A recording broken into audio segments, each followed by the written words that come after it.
सन 1942 के दौरान बर्मा के मोर्चे पर एक भारतीय सिपाही को एक जापानी सिपाही ने अपनी मशीन गन से 7 गोलियां मारी थी। गोलियां भारतीय जवानों की आंतों, जिगर और गुर्दों में उतर गई।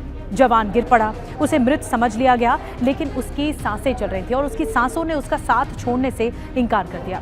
वो जवान इतने गंभीर रूप से घायल हो चुका था कि उसके कमांडर मेजर जनरल कोवान ने उसी समय अपना मिलिट्री क्रॉस उतारकर उसके सीने पर इसीलिए लगा दिया क्योंकि उसके मरने के बाद उसे मिलिट्री क्रॉस नहीं दिया जा सकता था।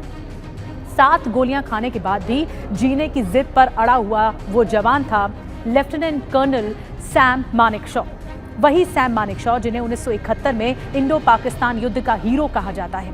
3 अप्रैल 1914 को पंजाब के अमृतसर में जन्मे सैम मानेकशॉ का पूरा नाम था सैम हौसमुरजी प्रेमजी जमशेदजी मानेकशॉ, लेकिन उनका पूरा नाम शायद ही किसी को याद हो। उनके साथ के जो अफसर थे या फिर उनके परिवार वाले थे, यहाँ तक कि उनके अभिभावक भी उन्हें सैम या सैम बहादुर ही कहकर पुकारते थे। सैम मानेकशॉ ने करीब 4 दशक फौज में गुजारे हैं और इस दौरान 5 युद्ध में हिस्सा लिया था।